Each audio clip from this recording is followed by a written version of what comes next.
সরকার দলীয় সংসদীয় কমিটির প্রথম বৈঠক চলছে। বেলা ১১টায় প্রধানমন্ত্রী তারেক রহমানের সভাপতিত্বে সংসদ ভবনের সভাকক্ষে শুরু হয় সভা। আজকের সভায় নতুন স্পিকার ও ডেপুটি স্পিকার নির্বাচন বিষয়ে সিদ্ধান্ত হতে পারে।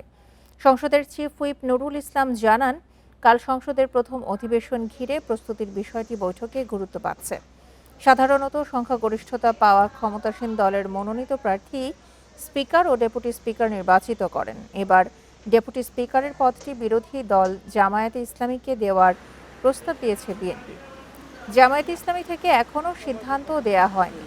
এ বিষয়ে আজ বিরোধী দলের বৈঠক থেকে চূড়ান্ত সিদ্ধান্ত আসতে পারে।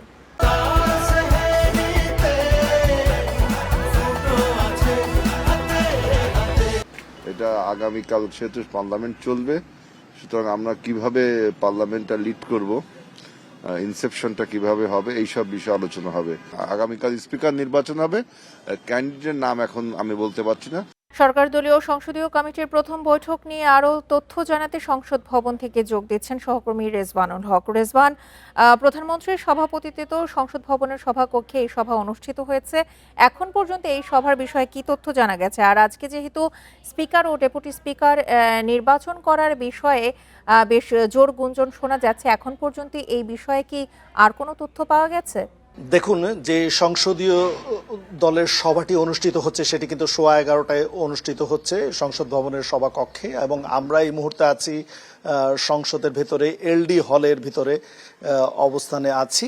তো সবশেষ তথ্য অনুযায়ী যে সভা চলছে সেখানে বিভিন্ন বিষয় মাথায় রেখে কিন্তু আলাপ আলোচনা হচ্ছে। যে বিষয়টি আমরা যতটুকু জানতে পেরেছি যে স্পিকার, ডেপুটি স্পিকার এবং সংসদের উপনেতা কে হবেন সেই বিষয়ে মূলত আলাপ আলোচনা হচ্ছে।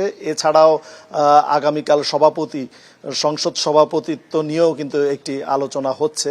মূলত আমরা এখানে সকাল থেকে অবস্থান নিয়েছি সংসদ ভবনের ৬ নম্বর গেটে। সেখানে আমরা দেখেছি যে সরকার এবং বিরোধী দলীয় যারা এমপি মনোনীত এমপি হিসেবে যারা জয়লাভ করেছেন তারা কিন্তু এখানে একে একে এসেছেন, এবং তাদের সাথে কথা বলে যে বিষয়টি আমরা পরিষ্কার হয়েছি যে মূলত সংসদকে একটি অংশগ্রহণমূলক এবং কিভাবে এটিকে আরো কার্যকর করা যায় সেই বিষয়ে দিক নির্দেশনা সহ বিভিন্ন ধরনের আলাপ আলোচনার জন্যই কিন্তু আজকে এই সংসদীয় সভাটি ডাকা হয়েছে, এবং এটি এখনো চলছে। দুপুর 1টা থেকে 1:30টার মধ্যে এই সভাটি শেষ হওয়ার কথা রয়েছে। অসমর্থিত সূত্রে আমরা ইঙ্গিত পেয়েছি, যদিও এটি এখনই বলা যাচ্ছে না, তবে সভা শেষে একটি ব্রিফ করা হবে এবং আগামীকাল যথারীতি 11টায় যে ত্রয়োদশ জাতীয় সংসদ নির্বাচনের পর প্রথম অধিবেশন ডাকা হয়েছে সেটি কিন্তু কালকে অনুষ্ঠিত হবে, এবং রাষ্ট্রপতি আহ্বানে কিন্তু সেই অধিবেশনটি ডাকা হয়েছে, এবং সেই অধিবেশনে আসলে স্পিকার কালকেই চূড়ান্ত হবে।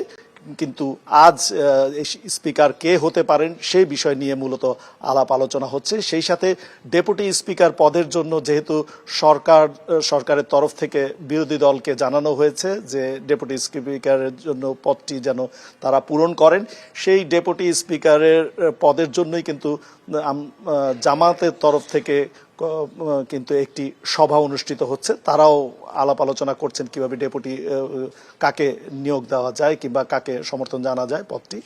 সেই সাথে উপনেতা এবং বিএনপির তরফ থেকে আমরা যতটুকু শুনতে পাচ্ছি, এটি গুঞ্জন আকারেই শুনতে পাচ্ছি যে বিএনপির কয়েকজন জ্যেষ্ঠ নেতা রয়েছেন, স্থায়ী কমিটির সদস্য, তাদেরকে উপনেতা হিসেবে সমর্থন দেওয়া হতে পারে, মনোনয়ন পেতে পারেন তারা। এর মধ্যে বরকতুল্লাহ বুলুর নাম শোনা যাচ্ছে, গয়েশ্বরচন্দ্র রায়ের আমি একটু নামটাই জানতে চাচ্ছিলাম, বলুন। ডক্টর মঈন খানের নাম শোনা যাচ্ছে, গয়েশ্বরচন্দ্র রায়ের নাম শোনা যাচ্ছে, বরকতুল্লাহ বুলুর নাম শোনা যাচ্ছে। যতটুকু আমরা জানতে পেরেছি মেজর হাফিজউদ্দিন আহমেদের নামও কিন্তু রয়েছে। সেই সাথে আরও কয়েকজন যার নাম আছে, যেমন বিজেপি আন্দালিব রহমান পার্থ, তার নামও কিন্তু কোনো জায়গায় আলোচনা হচ্ছে। তো এইটি আসলে একান্ত তাদের নিজস্ব বৈঠক, সেখানে তারা নিজেরাই ঠিক করবেন, এবং সেটি ঠিক হওয়ার পরে যত আমাদেরকে জানানো হবে বলে জানিয়েছেন। তবে এইটি চূড়ান্ত পথটি আসলে পূরণ হবে আগামীকাল সংসদ অধিবেশন শুরু হওয়ার পরেই। তো সেই পর্যন্ত অপেক্ষায় থাকতে হবে। তবে আজ মূলত এটি চূড়ান্ত কাকে করা হবে, কি প্রক্রিয়ায় করা হবে এবং কারা কারা সমর্থন পেতে পারেন সেই বিষয়টি মূলত আলাপ আলোচনা ভিতরে হচ্ছে। জাতীয় সংসদ ভবন থেকে সবশেষ তথ্য নিয়ে জানাচ্ছিলেন আমাদের সহকর্মী রেজওয়ানুল হক।